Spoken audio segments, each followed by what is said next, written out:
പീതാംബരം കരവിരാജിതശംഖചക്രകൗമോദഗീ സരസിജം കരുണാസമുദ്രം രാധാസഹായം അതിസുന്ദരമന്ദഹാസം വാതാലയേശമനിശം ഹൃദി ഭാവയാമി.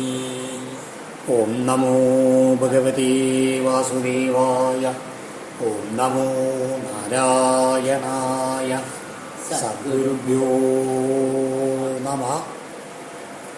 ശ്രീമദ്ഭാഗവതം നവമസ്കന്ധം തൃതീയോധ്യായ.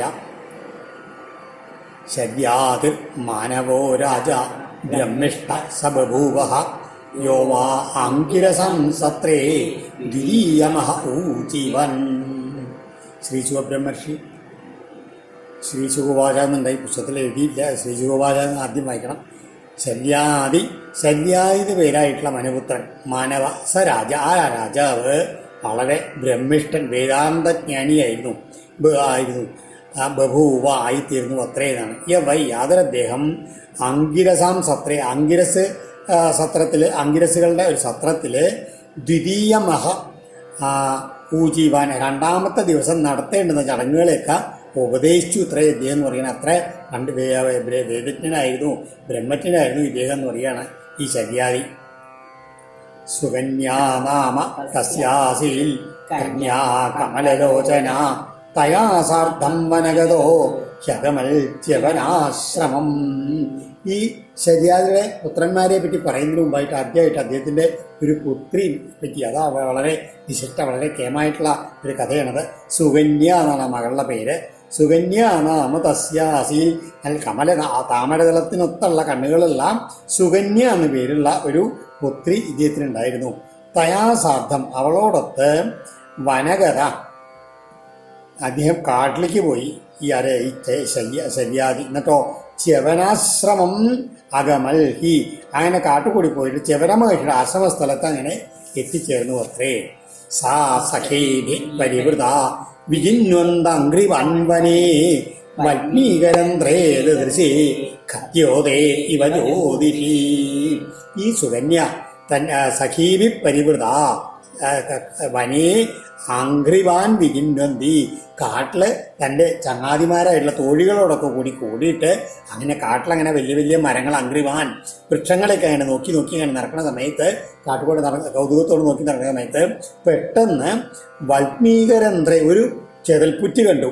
അതിൻ്റെ ദ്വാരത്തില് ഖദ്യോദേ, ഇവ രണ്ട് മിന്നാമിനുകളെ പോലുള്ള ജ്യോതിഷി, രണ്ട് പ്രകാശകിരണങ്ങൾ അങ്ങനെ ദൃശ്യേ കണ്ടു. ഈ പുറ്റിൻ്റെ ഉള്ളിൽ നിന്ന് രണ്ട് ചെറിയ വെളിച്ചങ്ങള്. തേ ദൈവ ജ്യോതിതാ ബാല ജ്യോതിഷി കണ്ടകേന വൈ അവിദ്യന്മുഗ്ധഭാവേന സുസ്രാവാസൃതോ ബഹു. ദൈവജ്യോതിതാ ബാല, ഈ എന്തോ ഈശ്വരപ്രേരണയ്ക്ക് വിധേയായിട്ടുള്ള ആ കുട്ടി, പെൺകുട്ടി എന്ത് ചെയ്തു? ഒരു മുഗ്ധഭാവന, അതായത് കുസൃതിയോട് കൂടിയിട്ട് തേ ജ്യോതിഷി, ആ രണ്ട് തിളക്കുള്ള ഭാഗങ്ങളിൽ അതിനെ ഒരു ഒരു മുള്ളുകൊണ്ട് കൊത്തി നോക്കി. തെളിച്ചുള്ള ഭാഗത്തെ പുറ്റിൻ്റെ ഉള്ളിൽ എവിടുന്ന വെളിച്ചം വരുന്ന രീതിയിൽ അതിനെ കൊത്തി നോക്കി. പെട്ടെന്ന് ആ പൊതുന്ന ആ തിളക്കണ്ടായതിനെ ആ ദ്വാരത്ത് കൂടിയിട്ട് ബഹു ആസൃക് സുസ്രാവ, ധാരാളം രക്തം അങ്ങനെ പുറത്തേക്ക് വരാൻ തുടങ്ങി. ശകരന്മൂത്ര നിരോധോ ഭുൽ സൈനികാനം ച തൽക്ഷണൽ രാജർഷി തമുപാലക്ഷ്യ പുരുഷൻ വിസ്മിതോബ്രവീൽ. എന്തിനു പറയണു? പെട്ടെന്ന് സൈനികാനാം തൽക്ഷണാൽ, ആ നിമിഷം മുതൽ തന്നെ രാജാവിന്, സൈനികന്മാർക്ക് എല്ലാവർക്കും മലമൂത്ര വിസർജനത്തിനാണ് സ്തംഭനം ഉണ്ടായി എന്ന് പറയുകയാണ്. അഭൂൽച്ച. അപ്പോൾ രാജർഷി വിസ്മിത, അതായത് രാജർഷിയായിട്ടുള്ള അദ്ദേഹം അത് വിസ്മയം പൂണ്ടവനായിട്ട് അത് കണ്ടറിഞ്ഞിട്ട് സൈന്യത്തിലെ ആളുകളോട് അബ്രവി ഇങ്ങനെ ചോദിച്ചു. എന്താണ്? അപ്യഭദ്രം നയുഷ്മാഭിർ ഭാർഗവസ്യ വിജേഷ്ഠിതം വ്യക്തം കേനാവിനസ്തസ്യ കൃതമാശ്രമദൂഷണം. എന്താ രാജാവ് ചോദിച്ചത്? യുഷ്മാഭി, നിങ്ങളിൽ ആരെങ്കിലും ഭാർഗവസ്യ അഭദ്രം അഭിനകൃതം. ഭൃഗുപുത്രൻ ഭൃഗുവിൻ്റെ വംശത്തിലുണ്ടായുള്ള ഈ ച്യവന മഹർഷിക്ക് ദോഷകരമായത് എന്തെങ്കിലും ചെയ്തുവോ എന്നാണ് ചോദിച്ചത്. കാരണം എന്നാൽ നമ്മളിൽ കേനാപി ആരാലെങ്കിലും തസ്യ അദ്ദേഹത്തിന് ആശ്രമദൂഷണം, ആശ്രമത്തിന് ഹാനികരമായ എന്തോ കൃതം ചെയ്തിട്ടുണ്ടെന്നുള്ളത് വ്യക്തമാണ്. അതുകൊണ്ടാണ് ഈ മലമൂത്ര വിസർജനത്തിനൊക്കെ സ്തംഭനം ഉണ്ടായത് എന്ന് പറയുകയാണ് രാജാവ്. ആ സമയത്ത് സുകന്യാപ്രാഹപിതരം ഭീതാ കിഞ്ചിൽ കൃതം മയാ ദ്വേ ജ്യോതിഹി അജാനന്ത്യ നിർഭിന്നേ കണ്ടകേന വൈ. അപ്പോൾ അജാനന്ദ അതിനെപ്പറ്റി അറിവില്ലാത്തവളായിട്ടുള്ള മയാ കിഞ്ചിൽ കൃത, ഞാനങ്ങനെ അറിയാണ്ടൊരിത് കാര്യം ചെയ്തു കിട്ടോ എന്നാ ആ പേടിച്ചുകൊണ്ട് സുകന്യ വന്ന് പറഞ്ഞു. എന്തുണ്ടായത്, ഞാനേ ആ ഒരു പുറ്റ് കണ്ടു, അതിൽ രണ്ട് പ്രകാശഗോളങ്ങൾ അങ്ങനെ കണ്ടു. അതിനെ കണ്ടകേന നിർഭിന്നേ വൈ, ഞാൻ കയ്യിലുള്ളൊരു ഒരു മുള്ളെടുത്തിട്ട് അതിനെ തുളച്ചു പോയി എന്ന് പറയണം. എന്നിട്ടോ പെട്ടെന്ന് പെട്ടെന്ന് ഞാൻ അവിടുന്ന് രക്തം വരുന്നുണ്ടാണ് പേടിക്കുകയും ചെയ്തു എന്ന് അച്ഛനോട് പറഞ്ഞു. ദുഹിതുസ്തദ്വചശ്രുത്വാ ശല്യാദ്രിജാതസധ്വസ മുനിം പ്രസാദയാമാസ വന്മീകന്തർഹിതം ശനൈ. ദുഹിതു തദ്വചശ്രുത്വാ, തൻ്റെ മകളുടെ ആ വാക്ക് കേട്ടിട്ട് ജാതസധ്വസ, വളരെയധികം വേവലാതി കൊണ്ടിട്ടുള്ള ശല്യാദി രാജാവ് വൽമീകന്തർഹിതം മുനിം, ആ പുറ്റിൽ മൂടിക്കിടക്കുന്ന ച്യവന മഹർഷി ശനൈ സാവധാനത്തിൽ ചെന്ന് ഇതിൻ്റെ പുറ്റ മാറ്റിക്കളഞ്ഞിട്ട് അദ്ദേഹത്തിനെ പ്രസാദയാമാസ, അദ്ദേഹത്തിനെ പ്രസാദിപ്പിച്ചു. തദഭിപ്രായമാജ്ഞായ പ്രാതാൽ ദുഹിതരന്ദ്രവ കൃച്ഛ്രന്മുക്തസ്തമാമന്ത്ര്യ സമാഹിര. അങ്ങനെ അദ്ദേഹം എന്താണ് ഈ പ്രസാദിപ്പിച്ചപ്പോൾ അദ്ദേഹം എന്താ പറഞ്ഞത്? അത് അഭിപ്രായം ആജ്ഞായ, അദ്ദേഹത്തിൻ്റെ അഭിപ്രായം ഉദ്ദേശം എന്താ അദ്ദേഹം പറഞ്ഞത്? അതേ കാര്യമൊക്കെ ശരി, എൻ്റെ കണ്ണ് പോയി, കാഴ്ചയില്ലാണ്ട് ഈ വയസ്സായിട്ടിരിക്കുകയാണ്, ഇനിയിപ്പോൾ എന്താ നിങ്ങൾ എനിക്കൊരു ശ്രദ്ധ ചെയ്യാൻ പോണത്? അതിന് ഒരു കാര്യം ചെയ്തോളൂ, ആരാപ്പോൾ എൻ്റെ കണ്ണ് കുത്തി പൊട്ടിച്ച് വെച്ചാൽ ആ കുട്ടിയെ എനിക്ക് അങ്ങോട്ട് തന്നോളൂ എന്ന് അതാ പറഞ്ഞ്. ദുഹിതരം മുനേ പ്രാതാൽ, ആ തൻ്റെ പുത്രിയെ ആ ച്യവന മഹർഷിക്കാണ് കന്യാദാനം ചെയ്തു. കൃച്ഛ്രാൽ മുക്ത, അങ്ങനെ വിഷമസന്ധിയിൽ നിന്ന് തൽക്കാലം മോചിതനായിട്ട് രാജാവ് സമാഹിത മനസ്സമാധാനത്തോടെ ആമന്ത്ര അദ്ദേഹത്തോട് യാത്ര പറഞ്ഞ് പുരം തൻ്റെ രാജധാനിയിലേക്ക് യാത്രയായി എന്ന് പറയുകയാണ്. തൽക്കാലം തൻ്റെ സേനാനായ അവരെയൊക്കെ ഉണ്ടല്ലോ മലമൂത്ര വിസർജന സ്തംഭനമൊക്കെ ഉണ്ടായില്ലേ, അതൊക്കെ രക്ഷപ്പെട്ടുള്ളൂ എന്നുള്ള സമാധാനത്തോടു കൂടിയിട്ട് വേഗം ആ മകളെ ച്യവന മഹർഷിക്ക് കൊടുത്തിട്ട് അദ്ദേഹം തൻ്റെ രാജധാനിയിലേക്കാണ് പൂജിതം. ആരായിരുന്നു ച്യവന മഹർഷി? ഭൃഗു മഹർഷിക്ക് പുലോമയിൽ ജനിച്ചിട്ടുള്ള പുത്രനാണ് ച്യവനൻ. അദ്ദേഹം ഗർഭിണിയായ ഈ പുലോമ ഗർഭിണിയായിരിക്കുന്ന സമയം ഒരു ദിവസം ഭൃഗു സ്ഥാനത്തിന് പോയ സമയത്ത് പുലോമാവ് എന്ന രക്ഷസ അവിടെ വന്നു. പുലോമ രക്ഷസിന് ആദിത്യ മര്യാദകൾ ചെയ്തു. അവളുടെ പിതാവ് തനിക്ക് വാഗ്ദത്തം ചെയ്തവളാണെന്നും അതിനാൽ തനിക്ക് അവകാശപ്പെട്ടവളാണെന്നൊക്കെ പറഞ്ഞിട്ട് അവളെ ബലാത്കാരമായിട്ട് അപഹരിക്കാൻ തുടങ്ങുമ്പോഴാണ് അവിടെ അഗ്നി അങ്ങോട്ട് ജ്വലിച്ചു കേട്ടോ. അഗ്നിയോട് സത്യാവസ്ഥ എന്താണെന്ന് തുറന്നു പറയാൻ പുലോമാവ് നിർബന്ധിച്ചു. അപ്പോൾ ഭൃഗുശാപം ഭയന്നിട്ട് അസത്യം പറവാനെഴുതാഞ്ഞിട്ടും അഗ്നി ഇപ്രകാരം പറഞ്ഞു: ത്വയാവൃത പുലോമേയം പൂർവം ദാനവനന്ദന കിംതിയം വിധിനാപൂർവം മന്ത്രമന്നവൃതാത്വയാ. ഇവളെ അങ്ങ് പണ്ട് വരിച്ചു എന്നുള്ളത് ശരിയാണ്, പക്ഷെ മന്ത്രപൂർവം പാണിഗ്രഹാദി കർമ്മങ്ങളൊന്നും ചെയ്തിട്ടില്ല. അതുകൊണ്ടാണ് ഇത് കേൾക്കാത്ത മറ്റു രക്ഷസ് ഒരു പന്നിയുടെ രൂപത്തിൽ വന്ന് അവളെയും തട്ടിയുകൊണ്ട് അതിവേഗത്തിൽ പോയി എന്നാണ്. ആ സമയത്ത് ഈ പുലോമ ഗർഭിണിയായിരുന്നു. ആ ഗർഭസ്ഥ ശിശു വഴിമധ്യയിൽ പതിച്ചു. അങ്ങനെ ആ പതിച്ചുകൊണ്ടാണ് അദ്ദേഹത്തിന് ച്യവനൻ എന്ന് പേര് വന്നിട്ടുള്ളതെന്നൊക്കെ മഹാഭാരതത്തിൽ പറഞ്ഞിട്ടുണ്ട്. അവൾ നിലവിളിച്ച് ഓടുന്ന സമയത്ത് ആ സ്രവിച്ചുള്ള അശ്രുക്കൾ ഒരു നദിയായിട്ട് മാറി. ആ ബ്രഹ്മാവ് ഇതെല്ലാം കണ്ടു. ആ നദിക്ക് വധൂസൻ എന്ന് പേരിട്ടു. ഭൃഗു അഗ്നിയുടെ വാക്യത്തിൽ കുപിതനാവുകയും ശവിക്കും മറ്റും ഉണ്ടായി എന്നാണ് കഥ. ഏതായാലും ഇവിടെ അതൊന്നും വിസ്തരിച്ച് പറയുന്നില്ല. എന്താണ് സുകന്യാച്യവനം പ്രാപ്യ പതിം പരമകോപനം വീണയാമാസ ചിത്തജ്ഞ അപ്രമത്താനുവൃത്തിവി. ഈ സുകന്യ അതാണ് അവളുടെ ആ പേര് പോലെ തന്നെയാണ്. നല്ല സ്വഭാവശീലമുള്ള കുട്ടിയായിരുന്നു. ചെറിയ കുട്ടിയാണെങ്കിലും ചിത്തജ്ഞ, അദ്ദേഹത്തിൻ്റെ ഹിതം അറിഞ്ഞ് പ്രവർത്തിക്കുന്നവളായിരുന്നു സുകന്യ. പരമകോപനം ച്യവനം, അങ്ങനെ തൻ്റെ ആ ശുശ്രൂഷ കൊണ്ട് വല്ലാത്ത മുൻചുണ്ടിക്കാരനായിട്ടുള്ള ആ ച്യവന മഹർഷിയെ പതിം പ്രാപ്യ ഭർത്താവായിട്ട് ലഭിച്ചിട്ട് അപ്രമത്ത അശ്രദ്ധ വരാത്ത തരത്തിലുള്ള അനുസരണ പ്രവൃത്തികളെ കൊണ്ട് അദ്ദേഹത്തെ പ്രീണിപ്പിച്ചു. കസ്യചിത്വതകാലസ്യ നാസത്യാവാശ്രമാഗതൗ തം തൗ പൂജയിത്വാ പ്രോവാച വയോ മേ ദത്തമീശ്വരൗ അത കസ്യചിൽ കാലസ്യ തു. അങ്ങനെ കുറച്ചു കാലം അങ്ങനെ ഈ ച്യവനാശ്രമത്തിൽ സുകന്യ കഴിയുന്ന സമയത്ത് നാസത്യൗ എന്ന് പറഞ്ഞാൽ അശ്വിനി ദേവതകൾ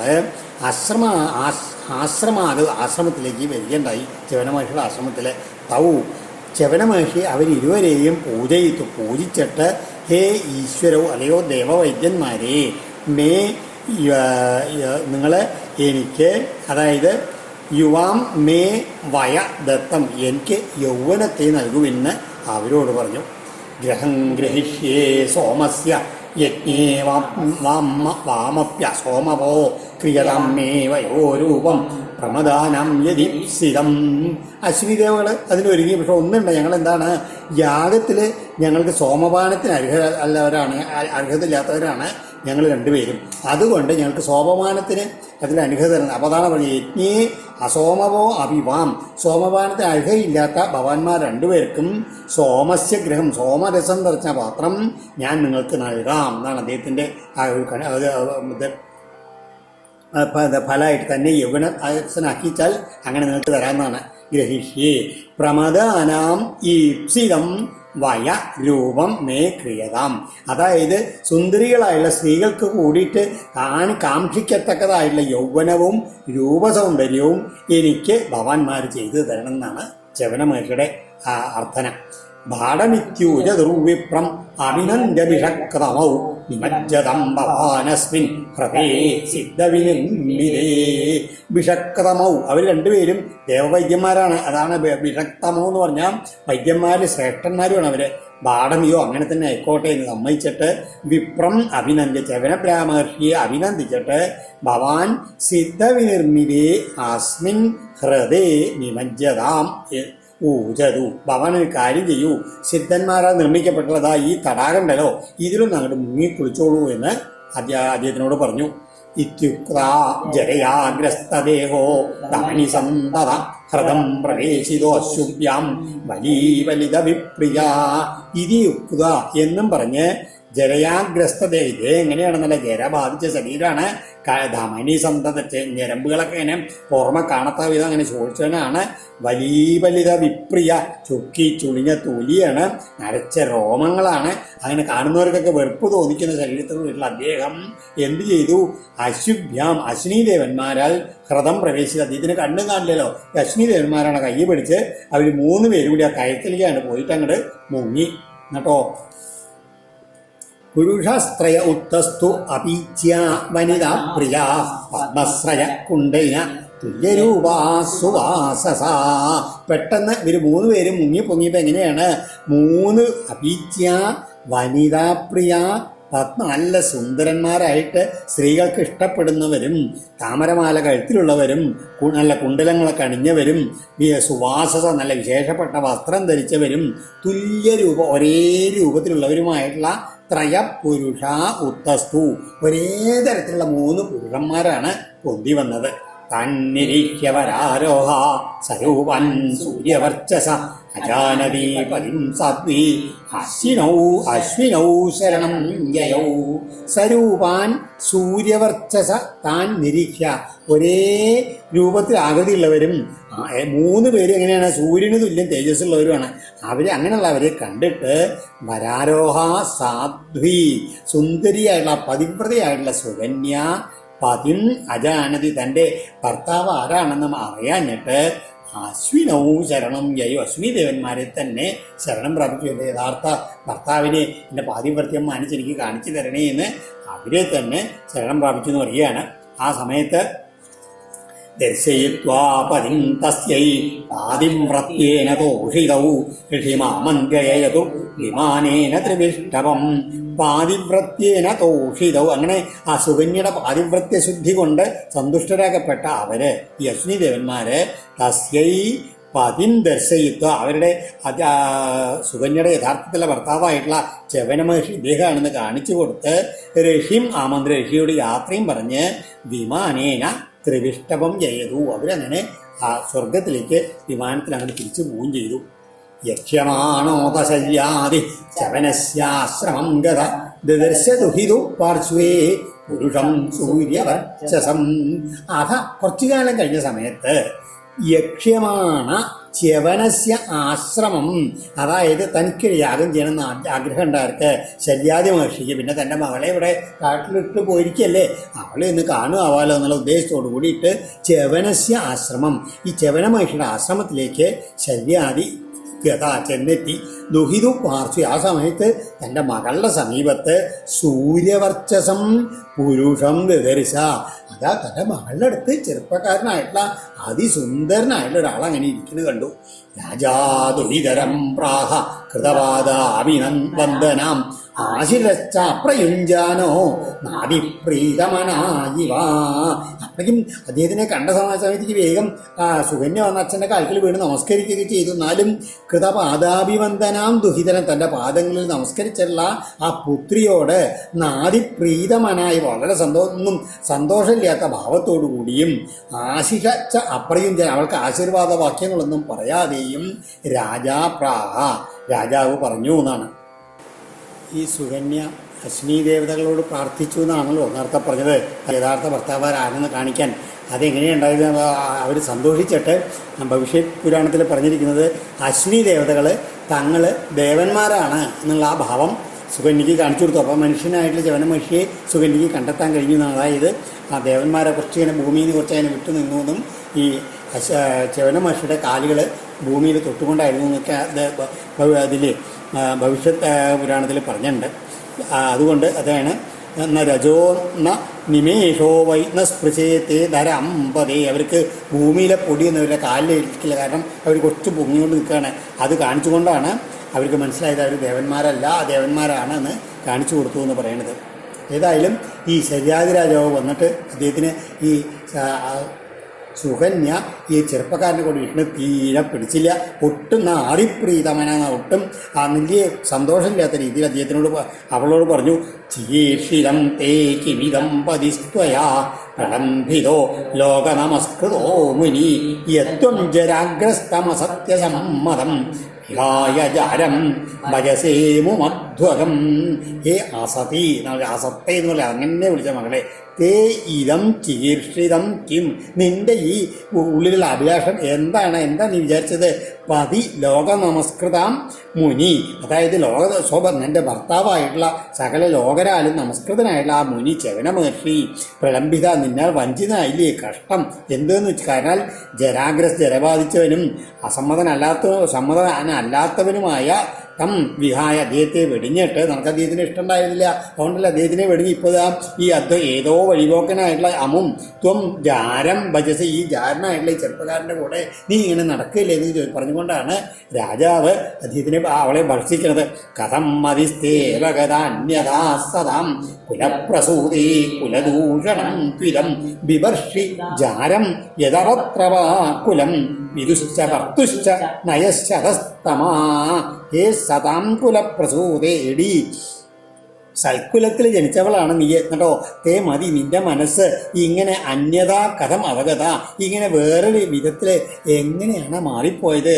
ഇയാൾ കാരണം അവത്ര നാണം കെട്ടവളായിട്ട് ജാരം വിവരണി, ഒരു ജാരനെ ഭരിച്ചുകൊണ്ടിരിക്കുകയല്ലേ, വെച്ച് പോറ്റില്ലേ ചോദിക്കുകയാണ്.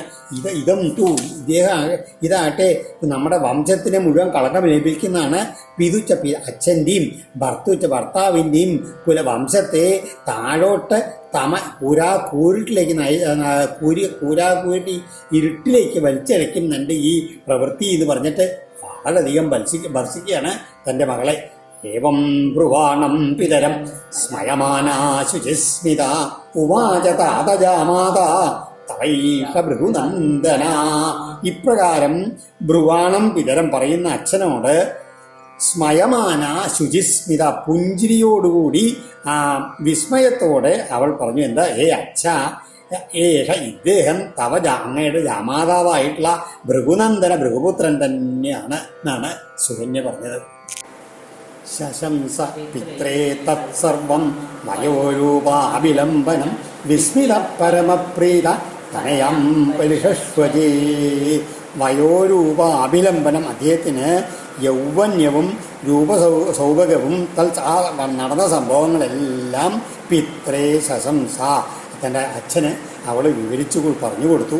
പരമപ്രിയ അത്യന്ത സന്തുഷ്ടനും അത്ഭുത സ്തബ്ധനായിട്ടുള്ള സന്യാദി തനയാം പരിഷസ്വരേ, തൻ്റെ മകളെ അങ്ങോട്ട് കെട്ടിപ്പോണു എന്ന് പറയുകയാണ്. അതിനുശേഷം സോമേനയാജയൻ വീരം ഗ്രഹം സോമസ്യ ജാഗ്രഹി അസോമപോർ അപ്യശ്വിനോ ച്യവന സ്വേന തേജസ. ഈ ശര്യാദി ഒരു യാഗം ചെയ്യാൻ ഉദ്ദേശിച്ചുകൊണ്ടാണ് ച്യവനമഹർഷി ഇവിടെ വന്നത്. അതുകൊണ്ട് ആ വീരനായ ശര്യാദിയെ കൊണ്ട് ച്യവനൻ സോമയാഗം കഴിപ്പിക്കുന്ന സമയത്ത് സ്വേന തേജസം തൻ്റേതായുള്ള തേജസ് കൊണ്ട് അസോമപോ സോപമാനത്തിന് അർഹരല്ലാത്തവരായ അശ്വിനോ അശ്വിനി ദേവന്മാർക്കും കൂടി സോമസ്യ ഗൃഹം സോമരസം നിറച്ച പാത്രം അഗ്രഹിയിൽ കയ്യിലെടുത്തു. ആ സോമപാനം ഓരോരുത്തർക്കായിട്ട് ഹോമിക്കുന്ന സമയത്ത് മറ്റുള്ള ദേവന്മാർക്ക് കൊടുക്കുന്ന സമയത്ത് ഈ അശ്വിനി ദേവന്മാർക്കും ആ പാത്രം എടുത്തുകൊണ്ട് അദ്ദേഹം ഹോമിക്കാൻ പുറപ്പെട്ടു എന്ന് പറയുകയാണ്. ആ സമയത്ത് അന്തും തമാദേ വജ്രം സദ്യോ മഞ്ഞുരമർഷിത സവജ്രം സ്തംഭയാമാസ ഭുജമിന്ദ്രസ്യ ഭാർഗവ. സദ്യോ പെട്ടെന്ന് കോപിക്കുന്ന സ്വഭാവക്കാരനായുള്ള ഇന്ദ്രൻ ഇത് കണ്ടിട്ട് അമർഷിത കോപാക്രാന്തനായിട്ട് തം ഹന്തും ഈ ച്യവനമഹർഷി ഈ സോമം ഗ്രഹം ഈ അശ്വിനി ദേവന് കൊടുക്കുന്ന കണ്ടിട്ട് കോപിച്ചുള്ള ഇന്ദ്രൻ എന്ത് ചെയ്തു? അദ്ദേഹത്തിനെ വധിക്കാൻ വേണ്ടിയിട്ട് വജ്രായുധം തൻ്റെ കയ്യിൽ അങ്ങോട്ട് എടുത്തു. ആ സമയത്ത് ഭാർഗവ ഭൃഗുപുത്രനായുള്ള ച്യവനൻ ഇന്ദ്രസ്യ ഭുജം സ വജ്രം സ്തംഭയാമാസ. ഈ ഇന്ദ്രൻ്റെ കയ്യും ആ വജ്രായുധം കൂടി തൻ്റെ മന്ത്രശക്തി കൊണ്ട് അങ്ങോട്ട് സ്തംഭിപ്പിച്ച് അങ്ങോട്ട് നിർത്തി. അന്വജാനം തതസ്സർവേ ഗ്രഹം സോമസ്യ ചാശ്വിനോ വിഷയാവതിയൽ പൂർവം സോമാഹൂത്യാ ബഹിഷ്കൃതൗ യൽ പൂർവം ബിഷജൗ ഇത് യാതൊരുവൻ ഇതിനു മുമ്പ് വൈദ്യന്മാരാണെന്നുള്ള കാരണം കൊണ്ടാണ് ഈ സോമാഹൂത്യ ബഹിഷ്കൃതവും സോമാഹൂതിയിൽ നിന്ന് ബഹിഷ്കൃതരായിരുന്നു ഈ അശ്വിനി ദേവന്മാർ ഇന്ദ്രനാൽ. കാരണം എന്താണ്? അവർ വൈദ്യന്മാരാണെന്നുള്ള ഒരു ചെറിയൊരു ഇതുകൊണ്ട് ച്യുതി കാരണം. ഏതായാലും അശ്വിനി ദേവന്മാർക്കും അന്നു മുതൽ സോമരസപാത്രം സർവേ എല്ലാവരും അന്വജാനൻ അനുവദിച്ചു എന്ന് പറയുകയാണ്. ഉത്താനബർഹിരാനർത്തോ ഭൂരിഷേണ ഇരിത്രയ ശയ്യാതേരഭവൻ പുത്ര ആനർത്താൽ രേവതോഭവൽ. ഏതായാലും പിന്നീട് ഇന്ദ്രന്റെ കൈ സ്തംഭിച്ചു വെച്ചവള് ബ്രഹ്മാവോടെ എഴുന്നള്ളി മധ്യസ്ഥം പറഞ്ഞ് ഇന്ദ്രനെ കൊണ്ട് അശ്വിനി ദേവന്മാർക്ക് സോമപാനം അനുഭവിച്ചു എന്നൊക്കെയാണ് ഭവിഷ്യത് പുരാണത്തിലുള്ളത്. ഇവിടെ അതൊന്നും സൂചിപ്പിച്ചല്ല. ഇന്ദ്രനെ കൊടുത്തിട്ട് ഇവർക്ക് സോമപാനം കൊടുത്തത് മാത്രമേ ഭാഗവതത്തിൽ പറഞ്ഞുള്ളൂ. പക്ഷെ അങ്ങനെയാണ് ഭവിഷ്യത് പുരാണത്തിൽ പറഞ്ഞ ഇന്ദ്രൻ പറഞ്ഞു എന്നാണ് ച്യവനമഹർഷിയോട് ആദ്യ പ്രവൃത്തി ഭാഗോസ്തു ദേവത്വം ചാശ്വിനോസ്തദാ. ബ്രഹ്മാവ് പറഞ്ഞ മാതിരി ഇന്ന് തൊട്ട് ഈ അശ്വിനി ദേവന്മാർക്കും ദേവസ്ഥാനമുണ്ട്, അവർക്ക് സോമയാഗത്തിലെ അരിഹന്മാരും ആയിത്തീരുന്നൊക്കെ ഇന്ദ്രൻ പറഞ്ഞു എന്നാണ്. ഇതൊക്കെ വേദപ്രാമാണ്യമുള്ള ചരിത്രമാണ്. ഈ ധന്വന്തരിയും ആയുർവേദ ശാസ്ത്രത്തിൽ അധിഷ്ഠാന ദേവതയാകയാൽ യജ്ഞം പ്രശ്നമല്ലേ ശങ്കിക്കാതിരിക്കാൻ ആയുർവേദ ദൃഗിജ്യവാക്കുന്ന എന്ന് അവിടെ ആ അഷ്ടമസ്കന്ധത്തിൽ ഭഗവത്തിൽ പ്രത്യേകം പറഞ്ഞ് ഓർമ്മിക്കണം ഈ സമയത്ത്. ഇങ്ങനെ അതിനുശേഷം ഈ ഉത്താനബർഹിസ് ആനർത്തോ ഭൂരിഷേണ ഇതിത്രയ ഉത്താനബർഹിസ് ആനർത്തൻ ഭൂരിഷേണൻ ഇങ്ങനെ 3 പുത്രന്മാരാണ് ഈ ശര്യാദിക്ക് ഉണ്ടായിരുന്നത് എന്ന് പറയുകയാണ്. നേരത്തെ പറഞ്ഞ മകളുടെ കഥ പറഞ്ഞു. അതിലാണെങ്കിൽ 3 മക്കൾ. ഈ ഇതിൽ ആനർത്തനിൽ നിന്ന് രേവതനും ഉണ്ടായി എന്ന് പറയുകയാണ്. സ്വന്തസമുദ്രേ നഗരിം വിനിർമായ കുശസ്ഥലിം ആസ്തികോ ഭുങ്ക്ത വിഷയാൻ ആനർത്താദീൻ അരിന്തമാ. ഹേ അരിന്തമ, ശത്രുനാശകനായിട്ടുള്ള പരീക്ഷിച്ചേ അദ്ദേഹം അതായത് ഈ രേവതൻ അന്തസമുദ്രേ സമുദ്രമധ്യത്തില് കുശസ്ഥലി എന്ന് പേരായിട്ടുള്ള നഗരം നിർമ്മിച്ചിട്ട് ആ സ്ഥിതി അവിടെ വസിച്ചുകൊണ്ട് ആനർത്തം തുടങ്ങിയിട്ടുള്ള ദേശങ്ങളെ മുഴുവൻ അഭുങ്കത ഭുജിച്ചു ഭരിച്ചു എന്ന് പറയാണ്. തസ്യ പുത്രശതം യജ്ഞേ കകുദ്വിജ്യേഷ്ഠമുത്തമം കകുദ്മീ രേവതീം കന്യാം സ്വാം ആദായ വിഭുങ്കത. കന്യാവരം പരിപ്രഷ്ടും ബ്രഹ്മലോകമപാവൃതം ആവർത്തമാനേ ഗാന്ധർവേ സ്ഥിതോലബ്ധക്ഷണം. ഇതില് ഈ പറഞ്ഞില്ലേ രേവതൻ ഉള്ള രാജാവിന് 100 പുത്രന്മാരുണ്ടായിരുന്നു എന്നാണ് പറയുന്നത്. കകുദ്മി അതിൻ്റെ മൂത്ത ജ്യേഷ്ഠപുത്രനാണ് കകുദ്മി. ഈ കകുദ്മി എങ്ങനെയാണ്, ആ കകുദ്മിക്കൊരു മകളുണ്ട്, രേവതി എന്ന് പറഞ്ഞ അതിസുന്ദരിയായിട്ടുള്ള കന്യ. അപ്പോൾ തൻ്റെ മകൾക്ക് യോജിച്ചുള്ള ഒരു വരനെ തേടിയിട്ട് എന്ത് ചെയ്തു കകുദ്മി, സ്വാം കന്യാം മകളെയും കൂട്ടിക്കൊണ്ട് പുത്രിക്ക് അനുയോജ്യനായിട്ടുള്ള വരനെ ചോദിക്കറിയാൻ വേണ്ടിയിട്ട് എവിടേക്കാണ് പോയത്, ബ്രഹ്മലോകത്തേക്ക് ബ്രഹ്മാവിനോട് ചോദിക്കാൻ വേണ്ടിയിട്ടാണ് അവിടെ പോയി. ബ്രഹ്മലോകം അവിടെ പോയിട്ട് വിഭും ബ്രഹ്മാവിനെ കാണാൻ വേണ്ടി പോയി. ആ പോണ സമയത്ത് അവിടെ ആ ഗന്ധർവ്വത്തിലോ എത്തിയ സമയത്ത് ഗാന്ധർവേ ആവർത്തമാനെ, അവിടെ അങ്ങനെ നല്ല ഗന്ധർവന്മാരങ്ങനെ ഗാനം പാടിക്കൊണ്ടിരിക്കുകയാണ്, ആലപിച്ചുകൊണ്ടിരിക്കുന്ന സമയത്ത് അലബ്ധ കാണാൻ ക്ഷണം ലഭിക്കാതെ സ്ഥിതി അവിടെ ഗാനം കഴിഞ്ഞിട്ട് വേണം ഇവർക്ക് കൂടിക്കാഴ്ച നടത്താൻ ബ്രഹ്മാവിന് വേണ്ടിയിട്ട്. അപ്പം അതുകൊണ്ട് ഒരു ക്ഷണം അവിടെ പുറത്ത് കാത്തു നിന്നു എന്ന് പറയുന്നത് സത്യലോകത്തിലെ ഒരു ക്ഷണമാണ്. തദന്ത ആദ്യമാനമ്യ സ്വാഭിപ്രായം യവേദയൽ തച്ഛ്രുത്വാ ഭഗവാൻ ബ്രഹ്മ പ്രഹസ്യ തമുവാച. തദന്തേ അത് കഴിഞ്ഞിട്ട് അതായത് ഈ ഗന്ധർവന്മാരുടെ ഗാനം പരിപാടിയൊക്കെ കഴിഞ്ഞതിന് ശേഷം ആദ്യനായിട്ടുള്ള ആ പുരുഷനെ ബ്രഹ്മാവിനെ നമസ്കരിച്ച് സ്വാഭിപ്രായം ഞവേ തൻ്റെ അഭിലാഷം അജിത്തിനോട് ഉണർത്തിച്ചു. ഭഗവാൻ ബ്രഹ്മാ തൽശ്രുത്വ, ബ്രഹ്മാവ് അത് കേട്ടിട്ട് നന്നായിട്ടൊന്ന് ചിരിച്ചു എന്നാണ്. എന്നിട്ടോ തം ഉവാച, അദ്ദേഹത്തോടായി പറഞ്ഞു, അഹോ രാജൻ നിരുദ്ധാസ്തേ കാലേന ഹൃദിയേ കൃത തൽപുത്ര പൗത്രൻ അതൃണാം ഗോത്രാണിച്ച ശൃണ്മഹേ. ബ്രഹ്മലോകത്തിലെ ഒരു നിമിഷം കഴിഞ്ഞു എന്ന് പറഞ്ഞാൽ ഭൂമിയിലത്തെ സമയം ഒന്ന് അലിച്ചു നോക്കൂ. അതാ പറഞ്ഞത്, അതാണ് ബ്രഹ്മാവ് ചിരിക്കാനുള്ള കാരണം. രാജൻ കഷ്ടായി പോയി. ഹൃദി കൃത, അങ്ങിപ്പോൾ ആരേക്കാ തൻ്റെ മകൾക്ക് ഭർത്താവായിട്ട് സങ്കല്പിച്ചിട്ടുണ്ടോ അവരൊക്കെ പോയി കാലേന അതിൽ സങ്കല്പിച്ച അവരെല്ലാം കാലേന നിരുദ്ധ, കാലം കൊണ്ടൊക്കെ അവരൊക്കെ പോയിരിക്കുന്നത് പറയുകയാണ്. കാരണം പുത്ര പൗത്രൻ അത്രയാണ് അവരുടെ പുത്രന്മാരുടെയോ പൗത്രപുത്രന്മാരുടെയോ ഗോത്ര അവരുടെ വംശങ്ങളൊന്നും തന്നെ ശൃണ്മഹേ ഇപ്പൊ കേൾപ്പാനില്ല എന്ന് പറയണ. അത്രയധികം ചതുർയുഗങ്ങൾ കഴിഞ്ഞു പോയിരിക്കണേ. കാലോപിയാതസ്ത്രിണവ ചതുർയുഗ വികൽപ്പിത തദ്ഗച്ഛ ദേവദേവാംശോ ബലദേവോ മഹായശ കജ്ഞാരത്നമിതം രാജൻ നരരത്നായ ദേഹി ഭോ. അതുകൊണ്ട് ഭോ രാജൻ, അല്ലയോ രാജാവേ, ചതുർയുഗ വിൽപ്പിത, ചതുർയുഗങ്ങളാൽ വിഭജിക്കപ്പെട്ട ഇത്രയും 27 ചതുർയുഗങ്ങൾ കഴിഞ്ഞു പോയി. നമ്മിവിടെ ഈ ഒരു നിമിഷം ഇവിടെ ബ്രഹ്മലോകത്തിൽ ഇരുന്നുകൊണ്ടേ, അതുകൊണ്ട് ഇപ്പം എന്ത് ചെയ്യൂ, അങ്ങ് തിരിച്ചു പോയിക്കോളൂ. അവിടെ ഈ സമയത്ത് ദേവദേവനായിട്ടുള്ള മഹാവിഷ്ണുവിൻ്റെ അംശവും മഹായശസ്വിയുമായവൻ ബലദേവൻ ആണ് ഇപ്പം അവിടെ ഉള്ളത്. അദ്ദേഹം അങ്ങയുടെ പുത്രിക്ക് ഏറ്റവും യോജിച്ചാണ് കന്യാരത്നം. ഈ അങ്ങയുടെ കന്യാരത്നത്തെ ആ പുരുഷരത്നത്തിന് ദാനം ചെയ്യൂ. അതായത് ബലരാമദേവനായിട്ട് വിവാഹം ചെയ്ത് കൊടുക്കൂ എന്ന് അദ്ദേഹത്തിനെ ഇവിടെ പറഞ്ഞു. എന്താണ് ഗോഭാരാവതാരായ ഭഗവാൻ ഭൂതഭാവന അവതീർണോ നിജാംശേന പുണ്യശ്രവണ കീർത്തന. അദ്ദേഹം ഇപ്പോൾ ജീവജാലങ്ങൾക്കെല്ലാം ക്ഷേമം വരുത്താൻ വേണ്ടിയിട്ടും ആ പുണ്യകരങ്ങളായുള്ള ശ്രവണ കീർത്തനങ്ങൾ കൂടിയവനായിട്ടുള്ള ഭഗവാൻ ഭൂമിയുടെ ഭാരം നശിപ്പിക്കാൻ വേണ്ടിയിട്ട് തൻ്റെ അംശം കൊണ്ട് അവതരിച്ചിരിക്കുകയാണെന്ന് പറയുകയാണ്. ഇത്യാദിഷ്ടോഭിവന്യാജം നൃപസ്വപുരമാഗത ത്യക്തം പുണ്യജനത്രാസാൽ ഭ്രാതൃവിദ്വിക്ഷവസ്ഥിതൈ സുതാം ദത്വാനവദ്യാംഗീം ബലായ ബലശാലിനെ ബദര്യാക്യം ഗതോ രാജ തപ്തും നാരായണാശ്രമം. മൂന്നാമത്തെ അല്ലേ. ഇത്യാദിഷ്ടോഭിവന്ധ്യാജം, ഇപ്രകാരം ബ്രഹ്മാവിനാൽ ആദേശിക്കപ്പെട്ട നൃപ കകുദ്മി ബ്രഹ്മാവിനെ കൈകൂപ്പിയിട്ട് പുണ്യജനത്രാസാൽ ദിക്ഷു അവസീതൈ. ആ യക്ഷരാക്ഷസാദികളാൽ നിന്നുണ്ടായ ഭയം നിമിത്തം നാനാദിക്കുകളിൽ ചെന്നുകൂടിയ ഭ്രാതൃവി സഹോദരന്മാരാൽ തെക്കതും വെടിയപ്പെട്ട സ്വപുരം തൻ്റെ നഗരത്തിലേക്ക് ആഗത എത്തി. ദേവതൻ കകുദ്മി ഇവിടെ സ്വർഗ്ഗലോകത്തിലേക്ക് പോയ സമയത്തുണ്ടല്ലോ, ഇവിടെ മറ്റുള്ള അസുരന്മാർ രക്ഷസുകളൊക്കെ വന്നിട്ട് ഈ കുശസ്ഥലിയെ ആക്രമിച്ചു എന്നാണ്. അപ്പോൾ അദ്ദേഹത്തിൻ്റെ സഹോദരന്മാരെല്ലാവരും ഈ നഗരം വിട്ടിട്ട് എവിടേക്കൊക്കെ ഓടിപ്പോയി എന്നൊക്കെ വേറെ പുരാണങ്ങളിലൊക്കെ ഉണ്ട്.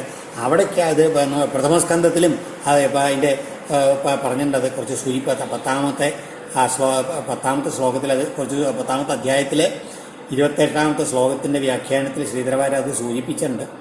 ഏതായാലും ആ കകുത്മി അതാ വീണ്ടും തിരിച്ചു വന്ന സമയത്ത് തൻ്റെ ആ കുശസ്ഥലിയിലേക്ക് തന്നെ തിരിച്ചു വന്നു. എന്നിട്ടോ അവിടെ വന്നിട്ട് സുതാം ദത്വാനവദ്യങ്കിം ബലായ ബലശാലിനെ, അവിടെ അദ്ദേഹം തൻ്റെ സുന്ദരിയായിട്ടുള്ള തൻ്റെ മകളെ മഹാബലവാനായ ബലരാമന് ദാനം ചെയ്ത് എന്നിട്ട് ചെയ്തു. പിന്നെ അദ്ദേഹം നിമിത്തമായ സഹോദരമായി തൻ്റെ കൂടെയുള്ള പ്രായമുള്ള ആരും ഇല്ലാണ്ട് ചെയ്യലോ, അതുകൊണ്ട് രാജ്യം വേണ്ടാന്ന് വെച്ചിട്ട് തപസ് ചെയ്യാനായിട്ട് ബദര്യാഖ്യം നാരായണ ബദരി എന്നറിയപ്പെടുന്ന നരനാരായണ ആശ്രമത്തിലേക്ക് അങ്ങോട്ട് യാത്രയായി. ഓം ശ്രീകൃഷ്ണാർപ്പണമസ്തു. ഇത് ശ്രീമദ് ഭാഗവതേ മഹാപുരാണേ പാരമഹംസ്യാം സംഹിതായാം നവമസ്കന്ധേ തൃതീയോധ്യായ സർവത്ര ഗോവിന്ദനാമ സങ്കീർത്തനം. ഗോവിന്ദ ഗോവിന്ദ. ഈ ഭഗവാന്റെ രുക്മിണി സ്വയംവരത്തിന് തൊട്ടു മുമ്പാണ് ഈ ബലരാമ വിവാഹം നടന്നത്. അതുകൊണ്ട് ശ്രീകൃഷ്ണൻ പരിവേത്താവല്ല എന്ന് സ്ഥാപിക്കാൻ വേണ്ടിയിട്ട് ദശമസ്കന്ധത്തിലെ 52-ാമത്തെ അധ്യായത്തിൽ ഈ വിവാഹം ഒന്ന് സൂചിപ്പിക്കുകയും ചെയ്യും. ഹരി ഓം.